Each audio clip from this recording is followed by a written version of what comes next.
City cable news కి స్వాగతం. రాష్ట్ర ప్రభుత్వం విద్యా ఆరోగ్యంపై అధిక నిధులు ఖర్చు పెడుతోందని Krishna university vice chancellor K Ramji పేర్కొన్నారు. రాష్ట్ర ప్రభుత్వం విద్యా ఆరోగ్యంపై అధిక నిధులు ఖర్చు పెడుతోందని Krishna university vice chancellor K Ramji పేర్కొన్నారు. యోగాంధ్ర మాసోత్సవాల్లో భాగంగా విశ్వవిద్యాలయంలో ర్యాలీ నిర్వహించారు. ఈ సందర్భంగా ఆయన మాట్లాడుతూ రాష్ట్రంలో 100% అక్షరాస్యత ఆరోగ్య ఆంధ్రప్రదేశ్ సాధనకు ప్రభుత్వం అధిక ప్రాధాన్యత ఇస్తోందని చెప్పారు. 140కి పైగా దేశాలు యోగాను ఆచరిస్తున్నాయన్నారు. రెక్టర్ ఆచార్య ఎంవి బసవేశ్వరరావు మాట్లాడుతూ ప్రాచీన యోగకు అత్యంత ప్రాధాన్యతనిచ్చేందుకు కేంద్ర రాష్ట్ర ప్రభుత్వాలు కృషి చేస్తుండటం ఆహ్వానించదగ్గ పరిణామం అన్నారు. రిజిస్ట్రార్ ఎన్ ఉషా మాట్లాడుతూ యోగాను సందర్భానుసారం కాకుండా నిరంతరం పాటించాలన్నారు. తొలుత ఎన్ఎస్ఎస్ విభాగం సమన్వయకర్త డాక్టర్ ఎం శ్రావణి యోగా ప్రతిజ్ఞ చేయించారు. ఈ ర్యాలీలో ఫార్మసీ కళాశాల principal doctor Rambabu, NSS program అధికారి doctor Seshareddy, doctor Kavitha, doctor Swaroopa, doctor Ravi, PDP Gopi, పలువురు అధ్యాపకులు, విద్యార్థులు పాల్గొన్నారు. గవర్నమెంట్ స్కీమ్స్ ద్వారా ఆరోగ్య ప్రోగ్రామ్స్ కానీ ఇలాంటివి ఏమైనా ప్రోగ్రామ్స్ చేయాలన్నా హ్యూజ్ ఎక్స్పెండిచర్ గవర్నమెంట్కి బడ్జెట్ అది కూడా తగ్గుతుంది.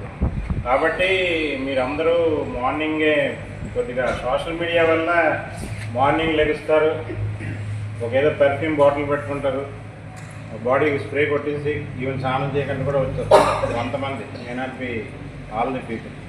ఆ స్నానం చేయడానికి కూడా టైం ఉండదు.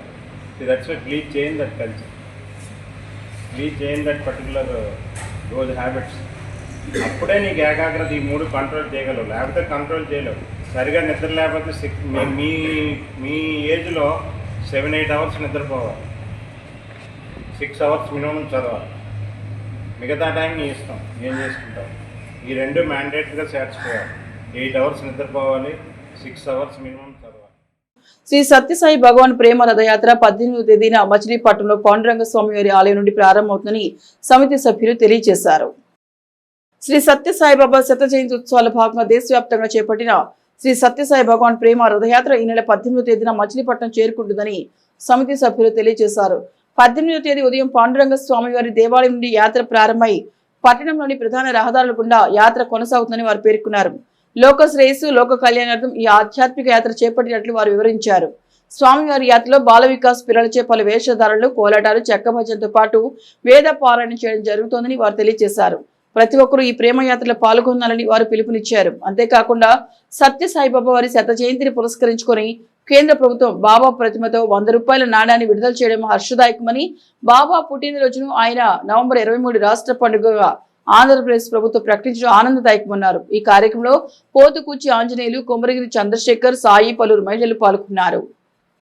భగవాన్ శ్రీ సత్యసాయి బాబా వారి శత జన్మ దినోత్సవ వేడుకలలో భాగంగా భారతదేశ వ్యాప్తంగా శ్రీ సత్యసాయి ప్రేమ ప్రవాహిని, శ్రీ సత్యసాయి ప్రేమ రథయాత్ర దేశవ్యాప్తంగా నిర్వహించడం జరుగుతుంది. అందులో భాగంగా మన ఆంధ్ర రాష్ట్రంలో విజయనగరం జిల్లాతో ప్రారంభమైన ఈ రథయాత్ర ఈరోజు రాత్రి గుడివాడ వద్ద ఉన్న పెదపాలిపర్రు గ్రామం వద్ద కృష్ణా జిల్లాలోకి ఈ రథయాత్ర ప్రవేశిస్తుంది. రేపు ఉదయం 6 గంటలకి మచిలీపట్నం చిలకలపూడి పాండురంగ స్వామి వారి దేవాలయం నందు ప్రత్యేక పూజలు నిర్వహించుకొని అనంతరం 7:30 మచిలీపట్నంలో 13 కిలోమీటర్ల మేర ఈ రథయాత్ర కొనసాగుతుంది. చిలకలపూడి పాండురంగ స్వామి దేవాలయం వద్ద ప్రారంభమైన ఈ రథయాత్ర అన్ని ప్రధాన వీధుల గుండా పయనించి మధ్యాహ్నం 3 స్తంభాల సెంటర్ దగ్గర పెడన వారికి అరిసేపల్లి, చిట్టిపాలెం, హుస్సేన్పాలెం మీదుగా పెడన గ్రామానికి ఈ రథయాత్ర వెళ్ళడం జరుగుతుంది. ఈ రథయాత్రలో రేపు మన మచిలీపట్నానికి స్వామివారు ఇచ్చేస్తున్నారు.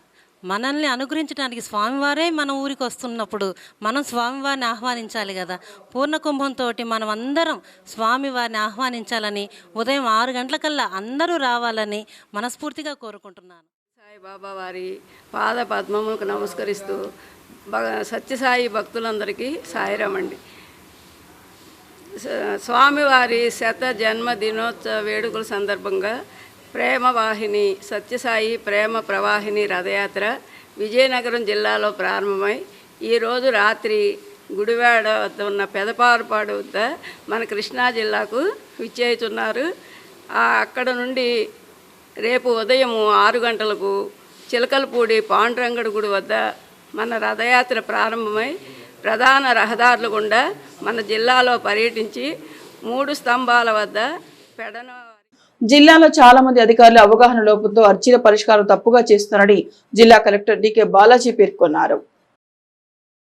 జిల్లాలో చాలా మంది అధికారులు అవగాహన లోపంతో అర్జీల పరిష్కారం తప్పుగా చేస్తున్నారని, ఇకనైనా తప్పును సరిదిద్దుకొని సరైన పద్ధతిలో అర్జీలు పరిష్కరించాలని జిల్లా కలెక్టర్ డికే బాలాజీ జిల్లా అధికారులను ఆదేశించారు. జిల్లా కలెక్టర్ అర్జీల పరిష్కారంపై జిల్లా అధికారులతో మాట్లాడుతూ అర్జీదారులు పింఛను కోసం దరఖాస్తు చేసుకున్నప్పుడు ప్రభుత్వ పాలసీ ప్రకారం త్వరలో మంజూరవుతుందని సంబంధిత అర్జీదారునికి సమాధానం తెలియజేస్తూ అర్జీదారుని పరిష్కార పోర్టల్లో లబ్ధి పొందినట్లుగా పేర్కొంటున్నారని, ఇది చాలా తప్పని జిల్లా కలెక్టర్ సోదాహరణంగా స్పష్టం చేశారు.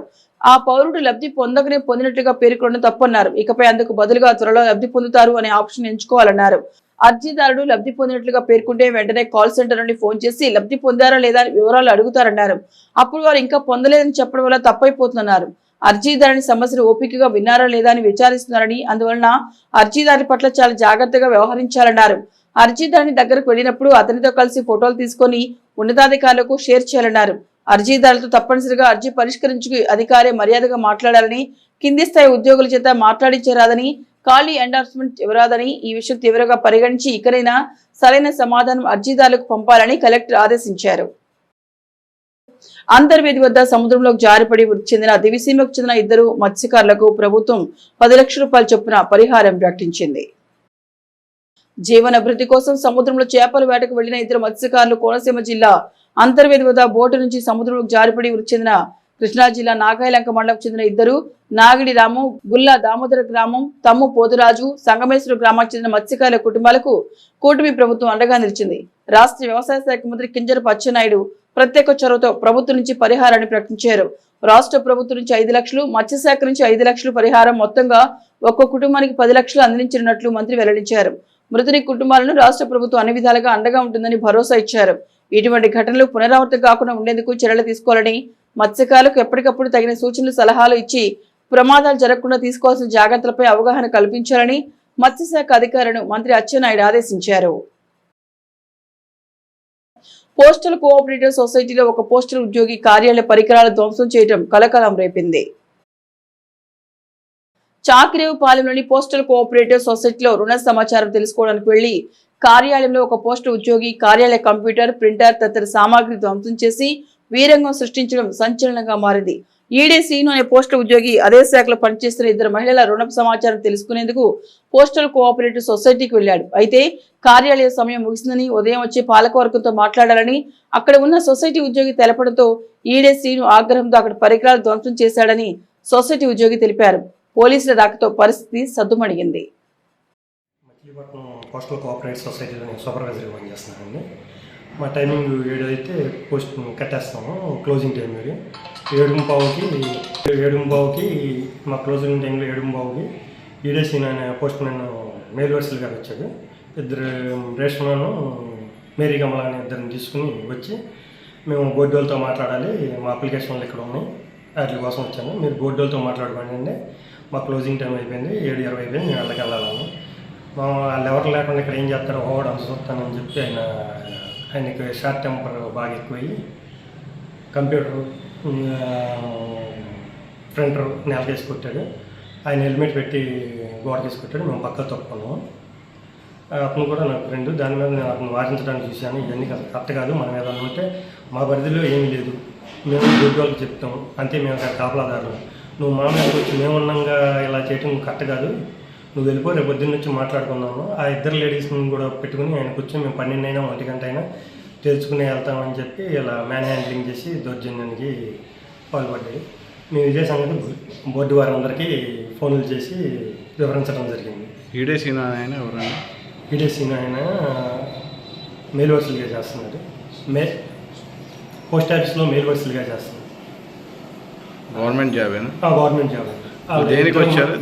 అసలు దేనికి వచ్చారు? కారణం ఏంటి? వాళ్ళ 2 మహిళా పోస్ట్ మ్యాన్లు వాళ్ళిద్దరూ అప్లికేషన్లు లోన్కి షూటీ లేదో మార్చుకుంటాకి ఇచ్చారు. అవి 10 రోజులు అయినాయి అంట. దానికోసం అని చెప్పి మేము ఎన్నిసార్లు తిరగాలని చెప్పి వచ్చాడు. నేను వాళ్ళు బొడ్డోళ్ళు వస్తారో నిర్ణయం తీసుకుంటారు, మమ్మల్ని అడిగితే మేమేం చేస్తాము, వాళ్ళు వచ్చిన తర్వాత మీరు రండి, క్లోజింగ్ టైం అయిపోయింది, 7:20 అయిపోయింది కదా, మేము మళ్ళీ వన్ డ్యూటీకి వెళ్ళాలి కదా, వెళ్ళిపోతున్నాం అంటే మేము ఏమైనా సరే 12 అయినా 2 అయినా ఇక్కడే కూర్చుంటామని ఇందరు పోలీసులు వచ్చే వరకు కూడా వాళ్ళందరూ ఇక్కడే కూర్చున్నారు. ఇప్పుడే పోలీసులు వచ్చి వాళ్ళు వైసీపీ సమన్వయకర్త పేర్ని కిట్టుపై టీడీపీ నాయకులు చేసిన వ్యాఖ్యలను వైసీపీ నాయకులు ఖండించారు. వైసీపీ సమన్వయకర్త పేర్ని కిట్టుపై టీడీపీ నాయకులు చేసిన వ్యాఖ్యలను వైసీపీ నాయకులు ఖండించారు. పార్టీ కార్యాలయంలో వారు మీడియాతో మాట్లాడుతూ పేర్ని కిట్టు నిజాలు మాట్లాడితే టీడీపీ నాయకులు జీర్ణించుకోలేకపోతున్నారన్నారు. గత ఏడాదిగా మంత్రి రవీంద్ర నియోజకవర్గ అభివృద్ధికి ఏ మేరకు నిధులు తెచ్చారో చెప్పాలన్నారు. సంబరాలు చేయడం మినహా సంక్షేమ అభివృద్ధి గురించి పట్టించుకునే దాఖలాలు లేవన్నారు. గత వైసీపీ పాలనలో నియోజకవర్గంలో మాజీ మంత్రి పేర్ని నాని చేసిన అభివృద్ధి పనులను లెక్కలతో సహా చూపిస్తాం. మంత్రి రవీంద్ర ఏడాదిలో చేసిన అభివృద్ధి చూపించారన్నారు. ఈ కార్యక్రమంలో కార్పొరేటర్లు జోగి చిరంజీవి, పల్లి శేఖర్, మన్నే శేషయ్య, పార్టీ నాయకులు గుడవల్లి నాగరాజు, చిటికిన నాగేశ్వరరావు తదితరులు పాల్గొన్నారు. మా పేరు నాని గారు, మా కాబోయే ఎమ్మెల్యే గారు కిట్టుబాబు గారు, మీరు అడిగిన దానికి అన్ని ఆధారాలతో చూపిస్తే మీరు బెంబేలెత్తిపోయి అందులో ఒక ముసలి బచ్చా మాట్లాడుతుంటారు. ఏమయ్యా ముసలి బచ్చా, స్థాయిల గురించి మాట్లాడుతున్నావు. నువ్వు మాట్లాడిన ప్రతి వాక్యం అసభ్యకరంగా ఉంది. మీ పార్టీ ఇదేనా నేర్పిన సంస్కారం మీకు? లేక నీతో పాటు తిరిగే వాళ్ళు నేర్చిన సంస్కారమా? ఏ సంస్కారంతో మాట్లాడుతున్నావు నువ్వు? లేకపోతే అబ్కారీ మాటలు మాట్లాడుతున్నావా? స్థాయి గురించి మాట్లాడుతున్నావు. నీ స్థాయి ఏంటి? ఎంపీటీసీ ఎన్నికల్లో ఘోరంగా ఓడిపోయిన నువ్వు మండల స్థాయికి ఎలా ఎదిగావు? నిక్కార్చైన ఏ తెలుగుదేశం కార్యకర్తను అడిగినా చెప్తారు నువ్వెవరెవరికి మందు గ్లాసుల్లో పోసి ఈ స్థాయికి వచ్చావో. నువ్వా చెప్పేది? ముసలి బచ్చా, నీకు ఇంకో విషయం తెలుసో తెలీదో, నువ్వు ఎప్పుడో ఎవరో దేవినేని ఉమామహేశ్వరరావు పిచ్చ లెటర్ చూపిస్తే అది ఇచ్చుకొని ఏ లైబ్రరీలోనా ఉందని చెప్తా ఉన్నావు.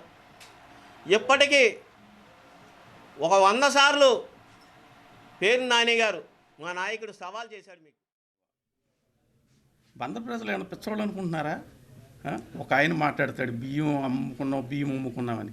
అసలు బియ్యం వ్యాపారం మొదలైంది నీ ఇంట్లో కదయా, నీ కుటుంబంలో కదయా. ఆ వ్యాపారం వల్ల కదా బందరకోట్ల రైస్ మిల్లు మూతేసుకుని ఐస్ ప్లాంట్ కట్టావు. ఇవాళ బందరకోట్ల చేసే అరాచకాలేంటి తెలియదు అనుకుంటున్నావా? జనాలు ఏమైనా అమాయకులు అనుకుంటున్నావా? 6వ వైశ్య సంఘ సత్రు సెలవులో నువ్వు ఇవాళ ఏం చేస్తున్నావు? నీకు తెలియదు పోని. నీ అనుకుంటున్నారు కదా పెద్దలు, నీళ్ళు మాకు తెలియదు పోని. కొన్నావు ముందు వాటర్ ప్లాంట్ మా నాన్న అమ్మ పేరు మీద అని ఒక పెద్ద ఆయన బెదిరించావు. మళ్ళీ దాన్ని పునాలతో సహా తీసి రోడ్డు పక్కన వేసావు. మళ్ళీ వాళ్ళ గెస్ట్ హౌస్ అని చాలా భారీగా వెళ్ళావు. చెప్పుకున్నారు జనం, నేను చెప్పుకుంటే ఇని నేను మాట్లాడుతున్నాను అంతే.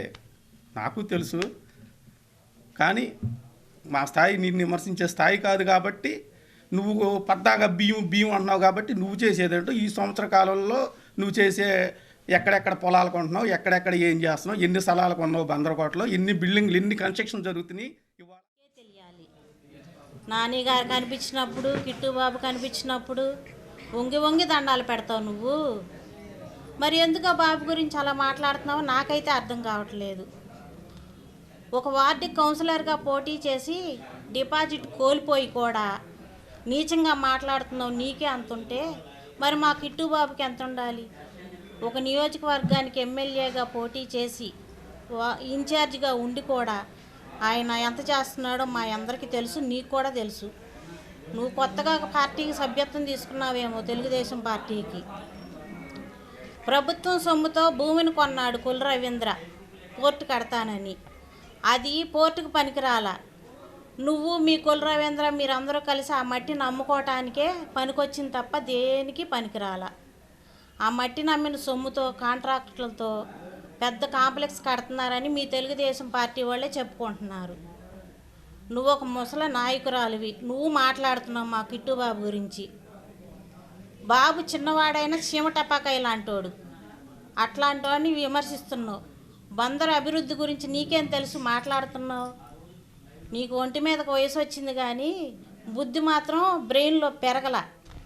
వాళ్ళు చెప్పిందే చేస్తా. సిటీ కేబుల్ న్యూస్ సమాప్తం.